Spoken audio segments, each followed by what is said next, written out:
At some point in your time playing Star Citizen, you will no doubt draw the ire of local law enforcement, or bounty hunters such as myself, resulting in you promptly landing arse first in the nearest Klesha rehabilitation facility. There are 3 ways you can get back out into the verse and begin wreaking havoc once more. The first is to simply wait out your sentence, and if it's already 1 AM and you really should be in bed, then that's probably the best way. Assuming you want out now, however, then you can either earn your way out or escape. We will be covering the legitimate means of release in this video, and we will cover escaping at a later date, which will be linked in the top right and in the description. With all that covered, I'm Sean from We Small Band. Now grab your towel and join me for the Hitchhiker's Guide to the Verse. Quantum travel initiated.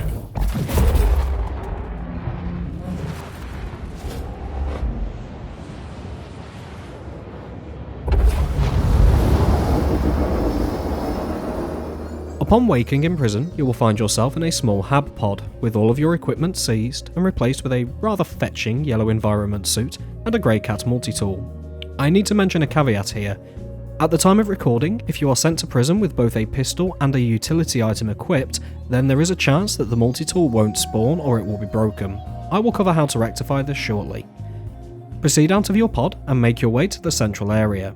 If you're on an upper floor, you can simply jump the railings if you're feeling brave, thanks to the low gravity here on Aberdeen. Here at the central consoles, you can see how long you have left of your sentence at the bottom. Make a mental note of this so you don't waste time earning unnecessary credits.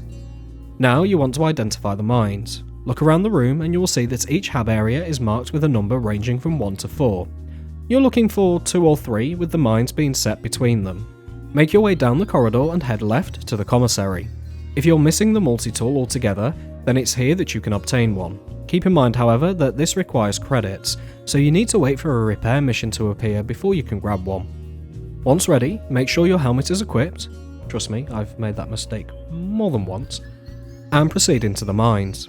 Take out your multi-tool by pressing 4 on the keyboard and just check that it's functional before proceeding.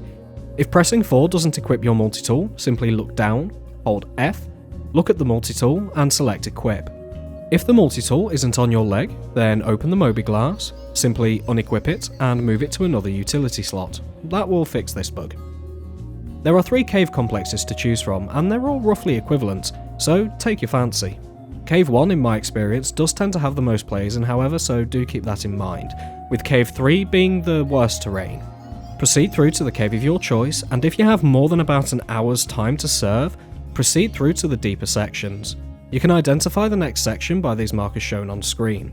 If you have less than an hour, simply mine in the lower sections, as honestly the time it takes for you to get to the deeper sections and back again isn't worth the additional credits. A word of advice here, whilst moving through the caves, do not sprint.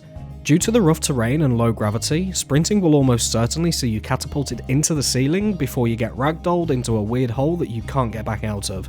Just increase your walking speed using the mouse scroll wheel. Keep going until you reach the first O2 station, which is section 4 or 5 depending on the cave. These O2 stations are vital to ensuring that you have enough oxygen to fill your rucksack and still make it back to the entrance to deposit your spoils. Be warned, however, that oxygen within these stations is server-based, not player, meaning that other players can take it all, leaving you gasping for air. Once in the deeper sector, take out your multi-tool by pressing 4 on the keyboard and proceed to look for any crystal deposits. These can be identified by a yellow marbling and a coloured crystal scene. If you're struggling to find any deposits, a good place to find several is in these dead ends splattered about the caves, identified by red lights and X markers. Once you've found a good candidate, going into ADS by right-clicking the mouse and looking at the deposit will confirm what you're looking at. There are 3 that you will find, the first being the blue apherite. This is essentially worthless, and unless you only need to shave off a couple of minutes, it should be ignored. Dolivine crystals are green and are worth an okay amount. It's painful to mine due to its high instability, but in a pinch it can be used to earn quite a few credits. Finally, there is Hadanite, which is purpley pink in colour. It can look very similar to apherite at a first glance, but is worth substantially more, and this is the mineral that you want to focus on. On screen now you will see a chart of how much each mineral is worth in terms of time off your sentence. As a rule, 1 credit equals 1 second, so if you forget, you can easily check by going to the deposit terminals. Use this in combination with your time owed to work out exactly how much you need. I won't cover how to hand mine in this video, as we have a dedicated mining guide already, which will be linked in the description and in the top right. Once you have filled your rucksack, make your way back out of the caves by locating the exit signs, which will be lit up green, making them easier to find, remembering to fill up on O2 if needed. 30% is more than enough to make it back, but go with 40 if you want to be really safe. Once back at the entrance, head round to the left side, then up to the deposit terminals. Interact with them by holding F and left clicking, then deposit your haul. Whilst in the mines, also keep an eye out for any missions that pop up. As with any other missions, these can be accepted by pressing the relevant key, or by going into your Mobiglass, selecting the contract manager and accepting the mission. At the time of recording, these are only O2 station repair missions, which simply require you to go to the relevant O2 station and interact with it. The ones in the deeper sections can be worth a lot of credits, so if you have a long sentence, it's almost always worth trying to do these.